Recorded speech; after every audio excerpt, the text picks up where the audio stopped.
pés em mim. Quando o céu está de bronze, parece que é o fim. Quando o vento está revolto, o mar não quer se acalmar. Quando as horas do relógio se demoram a passar, muitas vezes os teus planos não consigo compreender, mas prefiro confiar sem entender. Eu creio em ti. Eu creio em ti. Eu olho pra ti. Espero em ti.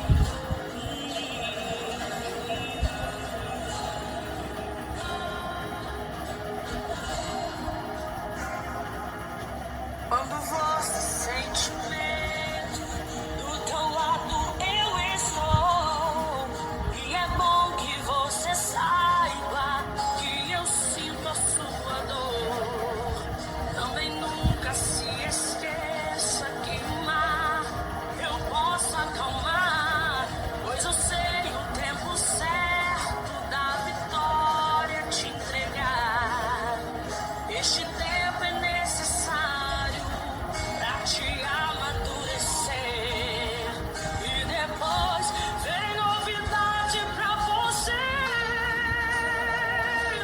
Eu cuido de ti. Eu cuido de ti. Descansa em mim. Comece a sorrir.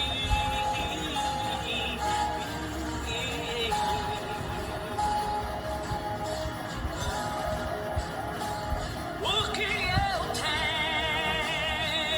é bem melhor, pois só eu sei do amanhã. Então recebe um abraço meu, pois da tua vida cuido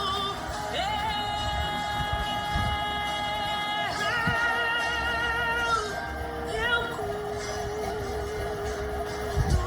de ti. Eu cuido de ti.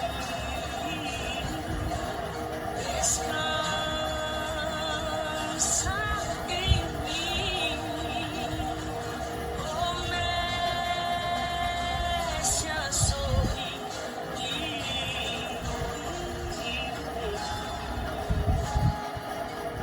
Comece a sorrir.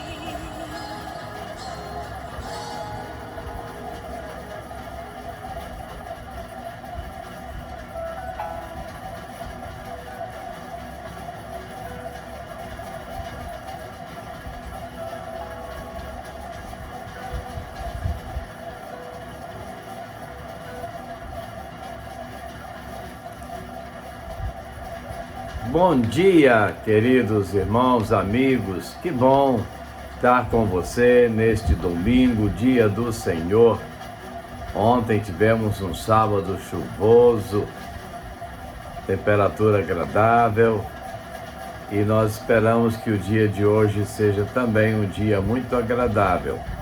Queremos convidar você a estar conosco ali na casa do Senhor.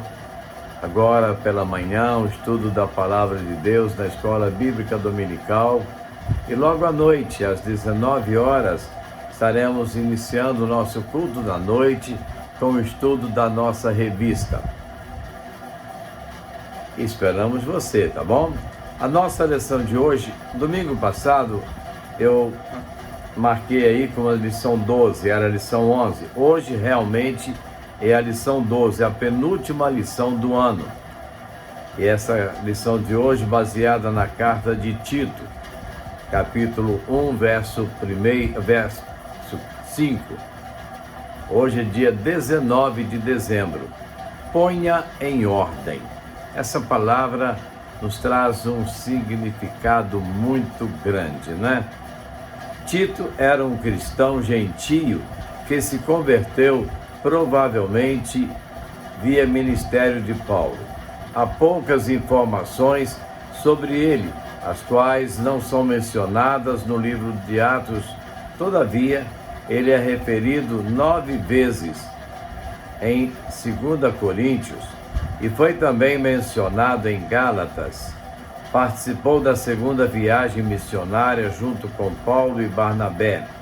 Quando Paulo estava em Éfeso, em sua terceira viagem missionária, recebeu informações da igreja de Corinto, a saber, Tito foi quem levou a carta corretiva, com base em 2 Coríntios 8:6.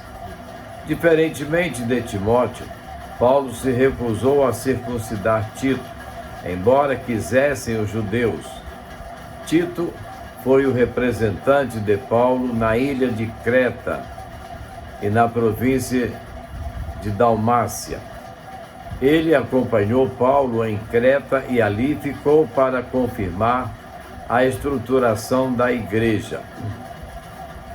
Quando Paulo escreve a sua carta, a situação era muito difícil ali, pois a igreja ainda precisava de organização. Tito fica ali como pastor, para que pusesse em ordem as coisas que ainda restavam. Muitas lições preciosas temos diante de nós, por meio dessa carta amorosa de um mentor para o seu discípulo. O primeiro tópico diz: completando a organização da igreja. Quando Tito foi convocado para servir ali, ele deveria realizar um trabalho de unificação dos crentes, de tal forma que colocasse em ordem as coisas restantes, referindo-se à organização das igrejas. Provavelmente, a carta era para a igreja em geral. Para que isso acontecesse, ele precisava preparar e ordenar os pastores para cada uma das cidades. Assim como orientou a Timóteo, Paulo orienta a Tito acerca das qualidades necessárias para alguém ocupar ofícios tão especiais como despenseiros de Deus. Deveria ser irrepreensíveis, marido de uma só mulher, que tenha filhos crentes que não são acusados de dissolução, nem são insubordinados. Entretanto, atitudes negativas deveriam ser observadas e rejeitadas como não arrogante, não irascível, não dado ao vinho, nem violento, nem cobiçoso de torpe ganância. Pelo contrário, deveria ser hospitaleiro, amigo do bem, sóbrio, justo, piedoso, que tenha domínio de si, apegado à palavra fiel. Segundo momento, confrontando as heresias.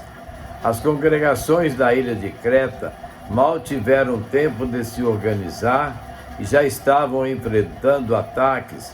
Paulo chama a atenção de Tito porque existem muitos insubordinados e urgência em nomear líderes com o caráter descrito anteriormente. A expressão insubordinados demonstra a atitude de desrespeito a autoridades da igreja, com faladores frívolos. Entende-se que usavam de linguagem para impressionar, mas sem nenhum conteúdo de veracidade, e como consequência eram enganadores. Quando falam, especialmente os da circuncisão, fica claro que eram cristãos que ainda se deixavam levar pela influência judaica. Assim como as orientações a Timóteo, aqui a grande preocupação é também com a sã doutrina. contra aqueles que, com falsa doutrina, causavam divisão. Paulo sabe que não tem tempo a perder com essas pessoas e diz a Tito que é preciso fazê-los calar. Tapar a boca como colocando uma mordaça, não apenas um freio como no cavalo. Atitude extrema é para evitar estrago maior, pois tais heresias transtornavam casas inteiras ensinando o que não convém. Paulo retoma o tema da heresia, instruindo Tito a evitar discussões insensatas, genealogias e contendas e debates sobre a lei, porque são coisas inúteis e vãs. Preocupar-se com esses assuntos só traz contenda. E continua dizendo que ao homem herege, depois de uma e outra admoestação, evita-o, sabendo que esse tal está pervertido e peca, estando já em si mesmo condenado. O conselho é para que Tito não seja precipitado, mas depois de advertir uma e outra vez, deve evitar todas as pessoas que têm intenções facciosas e prosseguem em desunir a igreja. Terceiro momento, instruindo sobre a conduta cristã. Ao contrário do que faziam os mestres do erro, Paulo enfatiza que Tito deveria ensinar a sã doutrina a cada pessoa em Creta. Nessa vertente, então, valeria dizer que um pastor, por exemplo, deveria considerar a faixa etária e o sexo das pessoas que lidera, pois cada um tem necessidades diferentes, para que cada grupo observasse um alto padrão de conduta. O que está em questão é a boa reputação da igreja e o crescimento do evangelho num ambiente imoral. Dos homens idosos. Quanto aos homens idosos, que sejam temperantes, respeitáveis, sensatos, sadios na fé, no amor e na constância. A expressão constância vincula-se a uma das dificuldades e desencorajamentos da idade, uma vez que a paciência imprescindível nas igrejas perturbadas como a de Creta. Supõe-se que os idosos deveriam dar exemplo de virtude. Das mulheres idosas. Quanto às mulheres idosas, semelhantemente devem ser sérias em seu proceder, como convém às santas, não caluniadoras, não dadas a muito vinho, mestras do bem, para que ensinem as mulheres novas. Vale destacar as orientações às diaconisas, conforme provavelmente duas fraquezas naquelas mulheres eram a calúnia e a embriaguez. Por isso, fez essas exigências. O papel delas deveria ser de mestras do bem, praticando aconselhamento e encorajamento, os quais deveriam ser explicitados por meio de atitudes, palavras, exemplos, demonstrando assim um elevado padrão, a fim de instruírem as jovens recém-casadas. Das mulheres casadas. São orientadas a serem prudentes, amarem seus maridos e seus filhos e serem moderadas, castas, boas donas de casa, sujeitas a seus maridos. Essas virtudes, na antiguidade, eram consideradas a glória do caráter das mulheres. Os dois primeiros adjetivos, moderadas e castas, ressaltam o decoro da vida sexual. A expressão traduzida por boas donas de casa literalmente significa trabalhadoras em casa. Na antiguidade, esposas, tanto judias quanto gentias, se conservavam em casa e não deveriam andar aleatoriamente. Não deveriam esquecer-se da bondosa simpatia para com seus familiares. Paulo tem uma razão especial para exigir alto padrão por parte das mulheres jovens, para que a palavra de Deus não seja difamada. O mundo está de olho na família e criticará o próprio Evangelho por qualquer conduta oriunda dos crentes que seja, portanto, chocante. Letra D. Dos jovens. Exorta semelhantemente os jovens para que sejam moderados. Paulo torna-se mais severo quando chega aos jovens, empregando aqui o imperativo, a fim de que sejam criteriosos, exerçam autocontrole. Tito ainda era relativamente jovem e sua maneira de comportar-se deveria influenciar os jovens. A pregação de Tito teria mais probabilidade de ser aceita caso mostrasse padrão de boa conduta, bem como de exemplo daquilo que pregasse. O ensino deve mostrar integridade, reverência, linguagem sadia e irrepreensível. Como uma referência às suas atividades de mestre, integridade quer dizer pureza e ausência de qualquer desejo de lucro. Sua reverência denota alto padrão moral e uma maneira séria de viver.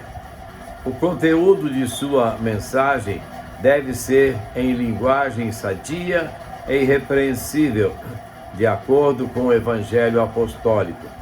O motivo nas entrelinhas desses preceitos é para que o adversário seja envergonhado, não tendo indignidade nenhuma de dizer a nosso respeito. Os adversários eram críticos do cristianismo, mas sua referência aqui diz respeito aos indivíduos enfermiços dentro da própria igreja, os quais procuravam a mínima oportunidade para pegá-los numa falha. A melhor defesa seria a completa integridade quanto à sua pregação. Letra E. Dos servos. Paulo ressalta que os escravos também têm uma grande responsabilidade espiritual. Quanto aos servos, que sejam em tudo obedientes aos seus próprios senhores, dando-lhes motivo de satisfação.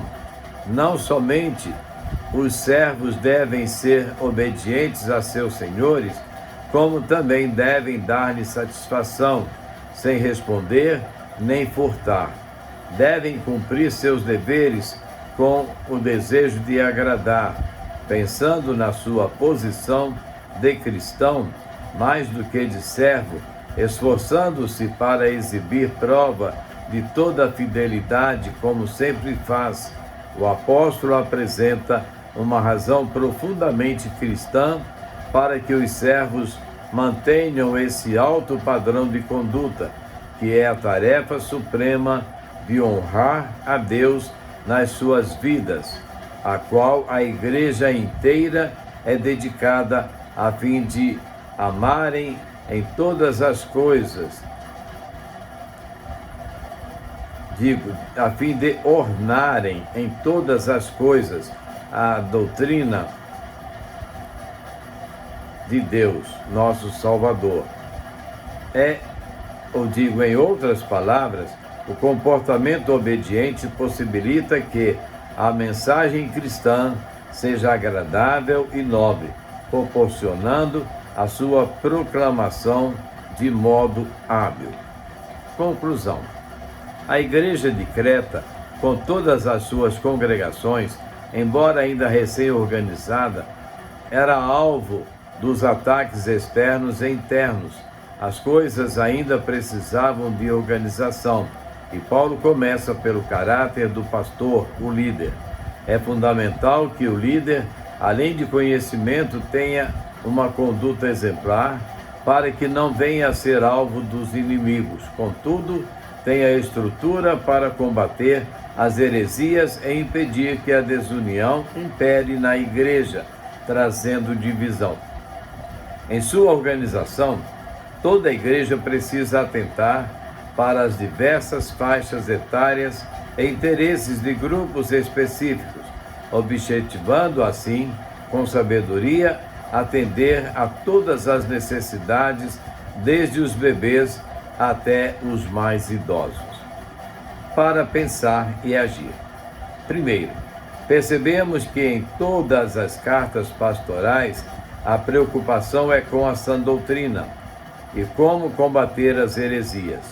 Em qualquer tempo da vida de uma igreja, seja recém-organizada ou com muitos anos, os ataques surgem. Como você se comporta quando surge uma aparente novidade espiritual no meio da igreja? Isso tem acontecido muito. Se os líderes agirem como pais na fé, ficará bem mais fácil distinguir os lobos. Segundo, a igreja precisa atender às necessidades espirituais dos membros, de forma que o ensino da sã doutrina seja compreendido por todos. Nesse prisma, então, a palavra ensina que deve ser exigida uma conduta exemplar por parte dos crentes em Cristo Jesus. Finalmente, é preciso contextualizar as orientações dadas a Tito, no que dizem respeito às mulheres e homens, casados e solteiros, jovens e idosos. Os valores morais e espirituais, porém, nunca podem ser negociados. Vivemos um tempo de muita relatividade e libertinagem, em nome do moderno, contrapondo-se ao antigo. O propósito de uma conduta exemplar sempre é honrar o nome de Deus e proclamar o Evangelho de Cristo. Bela lição, não é? Que nós possamos colocar em prática esses ensinamentos.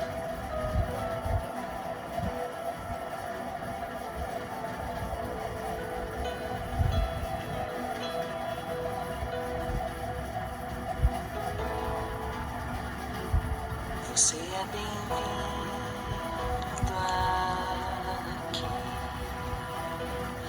A casa é sua, pode entrar, me esvazio de mim,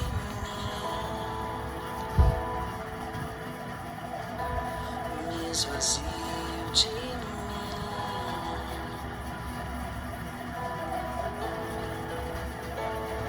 Sopra teu vento aqui, toma o teu trono, vem reinar. Nós queremos te ouvir, nós queremos te ouvir.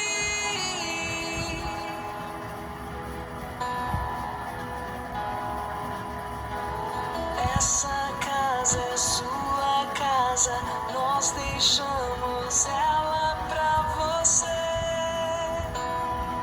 Jesus. Essa casa é sua casa, nós deixamos ela pra você, Jesus. Essa casa é sua casa, nós deixamos ela pra você, Jesus. Essa casa é sua casa, nós deixamos ela pra você, Jesus. Apareça, que o teu nome cresça, enche este lugar, enche este lugar. Apareça, que o teu nome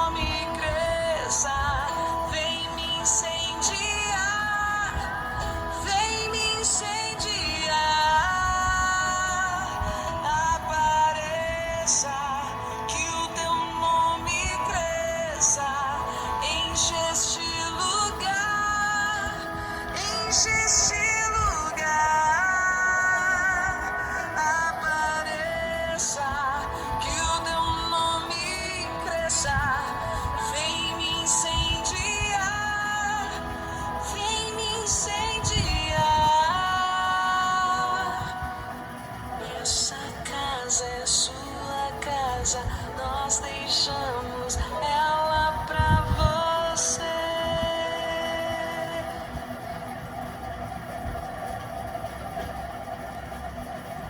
Essa casa é sua casa, ó Senhor Jesus.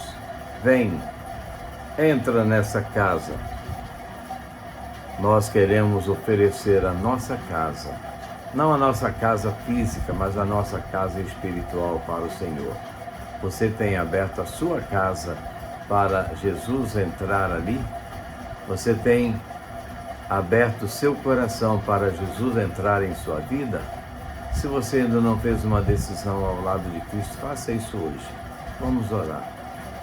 Nosso Deus e Pai, muito obrigado, Deus, por mais um domingo em que temos o privilégio de estar na Tua casa para estudar a Tua palavra, Te adorar, cultuar o Teu nome, ó Deus. Queremos clamar pela Tua igreja, pela comunidade de Aré, ó Deus.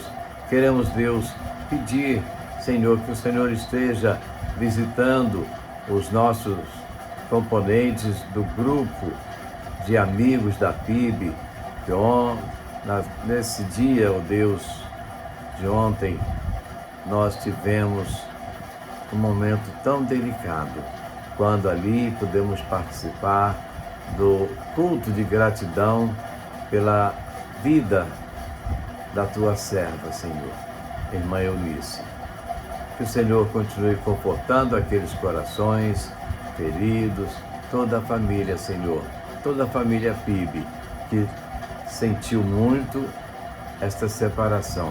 Mas felizes, ó Deus, porque a Tua serva, enquanto aqui esteve, trabalhou para a Tua obra, o crescimento da Tua causa, Senhor. E queremos, Deus, te pedir pela Igreja Batista de Aré. O Senhor esteja abençoando cada família da igreja. Esteja abençoando cada um daqueles que fazem parte da liderança da igreja, Senhor. Dando forças, capacitação, ó Deus.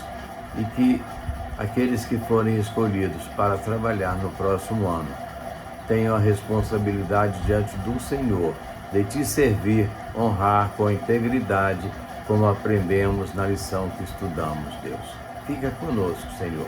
Socorre-nos nas nossas aflições. Nós oramos agradecidos no nome de Jesus. Amém. E assim, meus queridos, chegamos ao final de mais uma EBD em casa. Hoje estudando a lição de número 12. E não fique em casa. Vá à casa do Senhor. Participe conosco ali desses momentos preciosos na presença do Senhor, em comunhão uns com os outros. Que Deus nos dê um domingo de paz, de alegria, e logo mais estaremos de volta com o nosso culto de adoração a partir das 19 horas. Esperamos por você.